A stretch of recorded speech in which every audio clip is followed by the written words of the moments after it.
जय श्री राधे कृष्ण। दोस्तों, भगवान श्री हरि की कृपा आपके जीवन में हमेशा बनी रहे। श्रीमद् भागवत महापुराण के कल के अध्याय में आपने श्रवण किया था श्री कृष्ण का नामकरण संस्कार और बाल लीला। आज के अध्याय में आप श्रवण करेंगे श्री कृष्ण का उखल से बांधा जाना। आइए कथा प्रारंभ करते हैं। प्रेम से बोलिए भगवान श्री हरि विष्णु की जय। श्रीमद् भागवत महापुराण की जय।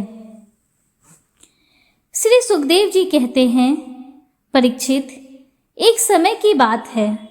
नंद रानी यशोदा जी ने घर की दासियों को तो दूसरे कामों में लगा दिया और स्वयं अपने लाला को मक्खन खिलाने के लिए दही मथने लगी। मैंने तुमसे अब तक भगवान की जिन जिन बाल लीलाओं का वर्णन किया है, दही मंथन के समय वे उन सब का स्मरण करती और गाती भी जाती थीं। वे अपने स्थूल कटी भाग में सूत से बांधकर रेशमी लहंगा पहने हुए थीं। उनके स्तनों में पुत्र स्नेह की अधिकता से दूध चूता जा रहा था और वे कांप भी रहे थे। नेति खींचते रहने से बाहें कुछ थक गई थीं। हाथों के कंगन और कानों के कर्णफूल हिल रहे थे। मुंह पर पसीने की बूंदें झलक रही थीं। चोटी में गुथे हुए मालती के सुंदर पुष्प गिरते जा रहे थे। सुंदर भौं वाली यशोदा इस प्रकार दही मथ रही थी।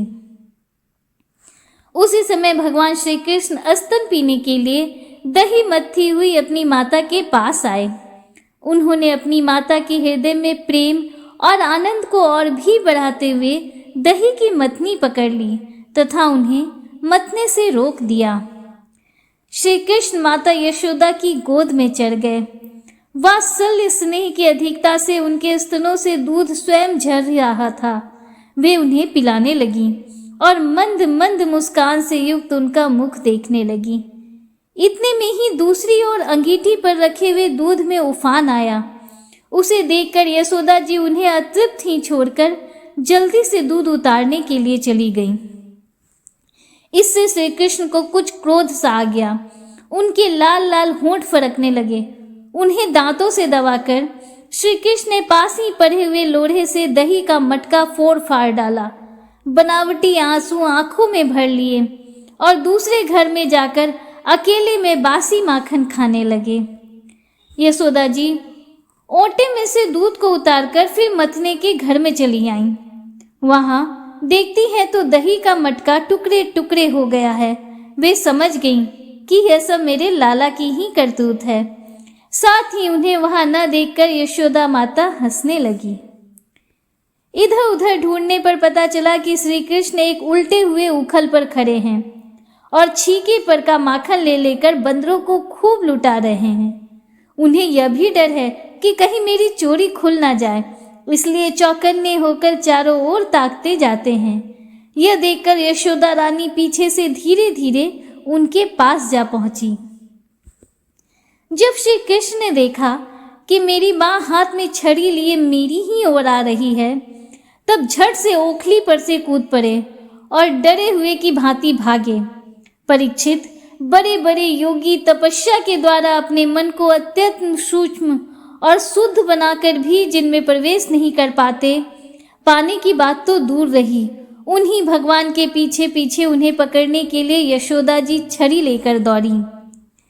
जब इस प्रकार माता यशोदा श्री कृष्ण के पीछे दौड़ने लगी, तब कुछ ही देर में बड़े बड़े एवं मिलते हुए नितंबों के कारण उनकी चाल धीमी पड़ गई। वेग से दौड़ने के कारण चोटी की गांठ ढीली पड़ गई। वे ज्यों ज्यों आगे बढ़ती, पीछे पीछे चोटी में गुथे हुए फूल गिरते जाते। इस प्रकार सुंदरी यशोदा ज्यों त्यों करके श्री कृष्ण को पकड़ सकी। श्री कृष्ण का हाथ पकड़कर वे उन्हें डराने धमकाने लगी। उस समय श्री कृष्ण की झांकी बड़ी बिलछन हो रही थी। अपराध तो किया ही था, इसलिए रुलाई रोकने पर भी न रुकती थी। हाथों से आंखें मल रहे थे, इसलिए मुख पर काजल की स्याही फैल गई थी। पिटने के भय से आंखें ऊपर की ओर उठ गई थीं। उनमें व्याकुलता सूचित होती थी। जब यशोदा जी ने देखा कि लल्ला बहुत डर गया है, तब उनके हृदय में वात्सल्य स्नेह उमड़ आया। उन्होंने छड़ी फेंक दी। इसके बाद सोचा कि इसको एक बार रस्सी से बांध देना चाहिए, नहीं तो यह कहीं भाग जाएगा। परीक्षित, सच पूछो तो यशोदा मैया को अपने बालक के ऐश्वर्य का पता न था, जिसमें न बाहर है न भीतर, न आदि है और न अंत, जो जगत के पहले भी थे, बाद में भी रहेंगे। इस जगत के भीतर तो है ही, बाहरी रूपों में भी हैं, और तो क्या, जगत के रूप में भी स्वयं वही है। यही नहीं, जो समस्त इंद्रियों से परे और अव्यक्त है, उन्हीं भगवान को मनुष्य का सा रूप धारण करने के कारण पुत्र समझकर यशोदा रानी रस्सी से उखल में ठीक वैसी ही बांध देती हैं जैसे कोई साधारण सा बालक हो। जब माता यशोदा अपने उद्यमी और नटखट लड़के को रस्सी से बांधने लगी, तब वह 2 अंगुल छोटी पड़ गई। तब उन्होंने दूसरी रस्सी लाकर उसमें जोड़ी। जब वह भी छोटी हो गई, तब उसके साथ और जोड़ी। इस प्रकार वे ज्यों-ज्यों रस्सी लाती और जोड़ती गईं, त्यों-त्यों जुड़ने पर भी वे सब रस्सी 2-2 अंगुल छोटी पड़ती गई। यशोदा रानी ने घर की सारी रस्सियां जोड़ डाली, फिर भी वे भगवान श्री कृष्ण को न बांध सकी। उनकी असफलता पर देखने वाली गोपियां मुस्कुराने लगी और वे स्वयं भी मुस्कुराती हुई आश्चर्यचकित हो गईं। भगवान श्री कृष्ण ने देखा कि मेरी माता का शरीर पसीने से लथपथ हो गया है, चोटी में गुथी हुई मालाएं गिर गई हैं और वे बहुत थक भी गई हैं। तब कृपा करके वे स्वयं ही अपनी मां के बंधन में बंध गए। परीक्षित, भगवान श्री कृष्ण परम स्वतंत्र हैं। ब्रह्मा, इंद्र आदि के साथ वह संपूर्ण जगत उनके बस में है। फिर भी इस प्रकार बंधकर उन्होंने संसार को यह बात दिखला दी कि मैं अपने प्रेमी भक्तों के वश में हूँ।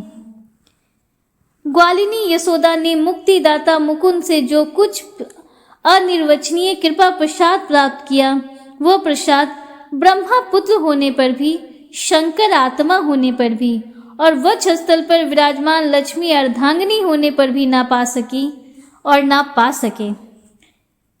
यह गोपिका नंदन भगवान अनन्य प्रेमी भक्तों के लिए जितने सुलभ हैं, उतने देह अभिमानी कर्मकांडी एवं तपस्वियों को तथा अपने स्वरूप ज्ञानियों के लिए भी नहीं हैं।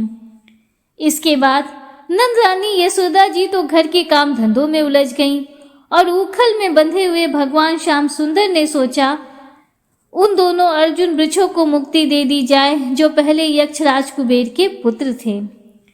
इनके नाम थे नलकूबर और मणिग्रीव। इनके पास धन, सौंदर्य और ऐश्वर्य की पूर्णता थी। इनका घमंड देखकर ही देव ऋषि नारद जी ने इन्हें श्राप दे दिया था और ये वृक्ष हो गए थे। इस प्रकार श्रीमद् भागवत महापुराण में आज की कथा का समापन हुआ। उम्मीद करती हूँ कि आगे के अध्याय का श्रवण करने के लिए आप कल भी हमारे साथ जुड़े रहेंगे। अगर वीडियो आपको अच्छा लगा हो तो वीडियो को लाइक कीजिए, दूसरों के साथ शेयर कीजिए, कमेंट में हर हर महादेव, जय श्री राधे कृष्णा जरूर लिखिए। अगर आप हमारे चैनल पर पहली बार आए हैं तो चैनल को सब्सक्राइब कीजिए। हमारे चैनल पर प्रतिदिन पौराणिक कथाओं का श्रवण कराया जाता है। बेल आइकन जरूर प्रेस कीजिए, जिससे आगे भी आपको ऐसी ही रोचक जानकारियां मिलती रहें। मिलते हैं आपसे अगले वीडियो में, तब तक के लिए हर हर महादेव, जय श्री राधे कृष्णा, राधे राधे।